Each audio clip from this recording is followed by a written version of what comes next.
ಮೋಸ ಮಾಡೋದಕ್ಕೆ ಹತ್ತಾರು ದಾರಿ, 108 ತಂತ್ರ. ಆದರೆ ಸಿನಿಮಾ ಇಂಡಸ್ಟ್ರಿಲಿ ನಟನಾಗಿ ಚಾಲ್ತಿಯಲ್ಲಿರೋ ಸುರೇಶ್ ಮಂಗಳೂರು ಅವರದ್ದು ಡೈರೆಕ್ಟ್ ರೂಟು. ಅವರು ಪಕ್ಕಾ ವ್ಯವಹಾರಸ್ಥರು. ಹಣದ ವಿಚಾರದಲ್ಲಿ ಸಾಹೇಬ್ರು ಫುಲ್ ಸ್ಟ್ರಿಕ್ಟ್. ಅವರು ಡೀಲ್ ಮಾಡೋದು ಹೇಗೆ ಅನ್ನೋದನ್ನ ನೀವೇ ನೋಡಿ. ನಿರ್ಮಾಪಕ ರಘು ಅವರ ಜೊತೆಗೂಡಿ ನಮ್ಮ ತಂಡ ಹೊರಟಿದ್ದು ಮತ್ತೊಬ್ಬ ನಿರ್ಮಾಪಕ NM ಸುರೇಶ್ ಬಳಿ.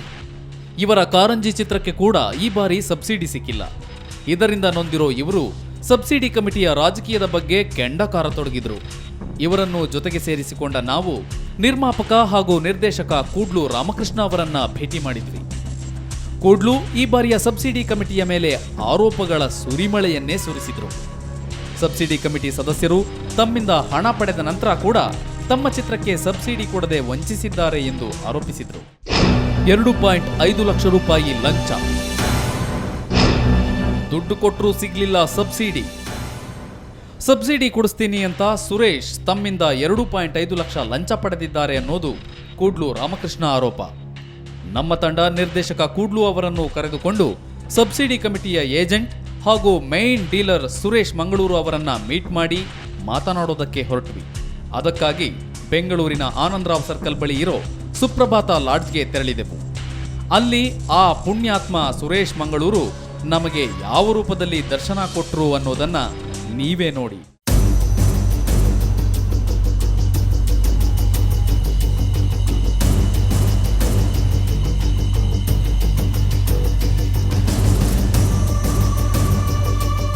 ಆಗ ತಾನೇ ನಿದ್ದೆಯಿಂದೆದ್ದು ಆಕಳಿಸುತ್ತಾ ಕೂತಿದ್ದ ಸುರೇಶ್ ಸಾಹೇಬ್ರು ಸಾವಕಾಶವಾಗಿ ಮಾತಿಗಿಳಿದ್ರು. ಏನ್ ಸ್ವಾಮಿ, ಹಣ ತಗೊಂಡು ಹೀಗೆ ಮೋಸ ಮಾಡಬಹುದಾ ಅಂತ ಕೇಳಿದ್ರೆ ಸುರೇಶ್ ಸಾಹೇಬ್ರು ಏನ್ ಹೇಳ್ತಾರೆ ಅನ್ನೋದನ್ನ ನೀವೇ ಕೇಳಿ. ತಪ್ಪು ನಿಮ್ದು. ಫಸ್ಟ್ ನೀವು ಹೇಳಿದ್ರಿ, ನಾನು ಅವಾಗ ಹೇಳಿದೆ ಬೇಡ, ನಿಮಗೆ ಎಲಿಜಿಬಿಲಿಟಿ ಇದೆಯಲ್ಲ ಅದಕ್ಕೆ ಟ್ರೈ ಮಾಡಿ ಅಂತ ಎಲ್ಲ ಹೇಳ್ಕೊಟ್ರು. ಪ್ಲ್ಯಾನ್ 25 ಲಕ್ಷ ಆ್ಯಕ್ಚುಲಿ ಇವರೇ ಪ್ಲ್ಯಾನ್ ಕೊಟ್ಟಿದ್ದು, ನಾನು ಇವರಿಗೆ ಕೊಟ್ಟೆ. ಈಗ ಮಾಡಿ 25. ಕೂಡ್ಲು ರಾಮಕೃಷ್ಣ ಹಾಗೂ ತಮ್ಮ ನಡುವೆ ನಡೆದಿದ್ದ ಡೀಲಿಂಗ್ ಅನ್ನ ಎಳೆಯಾಗಿ ಬಿಚ್ಚಿಟ್ರು ಸುರೇಶ್ ಮಂಗಳೂರು. ಸರಿ, ಇದೆಲ್ಲ ಮಾಡೋ ಟೈಮ್ಗಾಗೂ ಇವ್ರು ಹೇಳಿದ್ರು ಇಲ್ಲ, ಅದು ಅಷ್ಟೆಲ್ಲ ಇಷ್ಟಕ್ಕೆ ಹೇಳಿದ್ದು, ಕಡಿಮೆ ಮಾಡಿದ್ರು ರೇಟ್. ಎಷ್ಟರಿಂದ? ಇಷ್ಟರಿಂದ 6 ಹೇಳಿದ್ರು, ಆಮೇಲೆ 5 ಅಂದ್ರು. ನಾನು ಅಷ್ಟಾಗಲ್ಲ 6 ಲಕ್ಷ ಅಷ್ಟು ಹೇಳಿದ್ರು. ಒಂದು ಶಿವರಾಮ ಕೊಡ್ಬೇಕು ಸರ್, ಶಿವರಾಮಣ್ಣ ಉಳ್ಕೆದು ಇವ್ರಿಗೆ ಮಾಡಿ ನಮಗೆ ಮಾಡಬೇಕು ಅಂತ 5 ನಮಗೆ ನಿಮ್ಮ ಅಥವಾ 5 ಜನ ಅಲ್ಲ, ಒಟ್ಟು ಎಲ್ಲರಿಗೂ ಕಮಿಟಿ ಪೂರ್ತಿ ಮೆಂಬರ್ಸ್ ಎಲ್ಲ ಸರಿ. ಸಬ್ಸಿಡಿ ಕೊಡಿಸ್ತೀನಿ ಅಂತ ನೀವು ಕೂಡ್ಲು ಅವರಿಂದ ಹಣ ಪಡೆದಿದ್ದು ನಿಜವಾ ಅಂದ್ರೆ ಏನ್ ಹೇಳ್ತಾರೆ ನೋಡಿ. ಇವರು 2.5 ಹಾಕಿದ್ರು, ಇವ್ರು 2.5 ಹಾಕಿದ್ರು, 2.5 ನಮ್ಮ ಅಕೌಂಟಿಗೆ ಹಾಕಿದ್ರು. ಅಲ್ಲೂ ಕಡಿಮೆ ಆಯಿತು. ಹೇಳಿದ್ರು ಶಿವರಾಮಣ್ಣನಿಗೆ ಒಂದು ಅಲ್ಲೇ ಏನೋ ಅಮೇರಿಕದಿಂದಲೇ ಯಾರವರ ಪಾರ್ಟ್ನರು ಹರ್ಷ ಆ ಥರ ಹಾಕಿದ್ರೆ ಮಾತುಕತೆ ಆಗಿದೆ. ಅದು ಹಾಗೆ ನಾನು ಹೇಳಿದೆ ಸಾಧ್ಯನೇ ಇಲ್ಲ, ಇಷ್ಟಕ್ಕೆ ಆಗೋದೇ ಇಲ್ಲ. ನೀವು ಸಲ ಅವ್ರೊಂದು ಮಾತಾಡ್ತಿದ್ರು, ಗಾಡಿಗೂ ಎಲ್ಲ ಹೇಳಿ ಮತ್ತೆ ಅವರು ಇಲ್ಲ ಮತ್ತೆ ಸರ್ ನಾವು ಒಂದು ಜಾಸ್ತಿ ಮಾಡ್ತೀವಿ ಅಂತ ಹೇಳಿದೆ. ಕಡೆಗೆ ನಾನು ನಮ್ಮ ಮೆಂಬರ್ಗಳಿಗೆ ಎಲ್ಲ ಮಾತಾಡಿದೆ. ಹಣನೂ ಹೋಯ್ತು, ಸಬ್ಸಿಡಿನೂ ಸಿಗ್ಲಿಲ್ಲ. ಈಗೇನ್ ಮಾಡೋದು ಅಂತ ಕೇಳಿದ್ರೆ ಅದಕ್ಕೆ ಸುರೇಶ್ ಮಂಗಳೂರು ಅಡ್ಡಗೋಡೆ ಮೇಲೆ ದೀಪ ಇಟ್ಟಂತೆ ಮಾತನಾಡಿದ್ರು. ಅಲ್ಲದೆ ಎಲ್ಲ ಹಣ ನೀವೊಬ್ರೇ ತಿಂದು ಬಿಟ್ರಾ ಅಂದ್ರೆ ಸಾಹೇಬ್ರು ಎಂಥ ಉದ್ಗಾರ ತೆಗೀತಾರೆ ಕೇಳಿ. ಅವನ್ ನೀವು ಬಾಕಿ ಎಲ್ಲರಿಗೂ ಕೊಟ್ಕೊಂಡು ಹೇಳಿರ್ಲಿಲ್ವಾ? ನೀವು ಒಬ್ಬರೇ ಇಟ್ಕೊಂಡಿದ್ದ?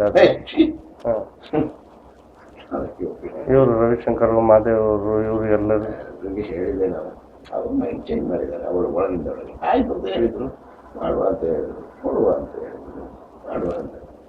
ನಾವು 6 ಲಕ್ಷ ರೂಪಾಯಿ ಕೊಟ್ಟಿದ್ರೆ ಖಂಡಿತ ಅದು 25 ಆಗೇ ಆಗ್ತಾ ಇತ್ತ. ಖಂಡಿತ ಅಷ್ಟಾದ್ರೂ ಮಾಡ್ಬೋದು, 10ಕ್ಕೆ ಅದನ್ನು ಮಾಡಿಸ್ಬೋದಲ್ಲ. ಏನಾದರೂ ಇನ್ನೊಂದು ಸಲ ಅಂತ ಹೇಳ್ಕೊಂಡು ಕೆಲವುದೆಲ್ಲ ಆದರೆ ಬೇಕಿದ್ರೆ ಸ್ವಲ್ಪ ದಿವಸ ಹಾಗೆ ಸಮಾಧಾನದ ನಿಟ್ಟಿಗೆ ಹಾಗೆ ಹೇಳೋಕ್ಕಾಗಲ್ಲ. ಅಲ್ಲ, ನಾನು ಬೇಕಿದ್ರೆ ಕೊಡ್ತೀನಪ್ಪ, ಹೇಳ್ಬೋದು ಸರ್. ಅಲ್ಲಿ ನಮ್ಮ ಫ್ರೆಂಡ್ ಒಬ್ಬ ಅಮೇರಿಕದ ಅವನದು ಪ್ರೆಜರ್ ಅವ್ರ ಅಲ್ವಾ ಶಿವರಾಮ್ ಅಲ್ವಾ? ಅಲ್ಲ ಅವ್ರಿಗೆ ಗೊತ್ತಿದೆ, ನಾವು ಇಲ್ಲಿ ಇದು ಮಾಡಿರೋದು ಗೊತ್ತಿದೆ. ಹೀಗೆ ಈ ಬಾರಿ ಸಬ್ಸಿಡಿಯಿಂದ ಮೋಸ ಹೋಗಿರೋರ ಪೈಕಿ ನಿರ್ಮಾಪಕ ನರ್ಗೀಸ್ ಖಾನ್ ಕೂಡ ಒಬ್ರು.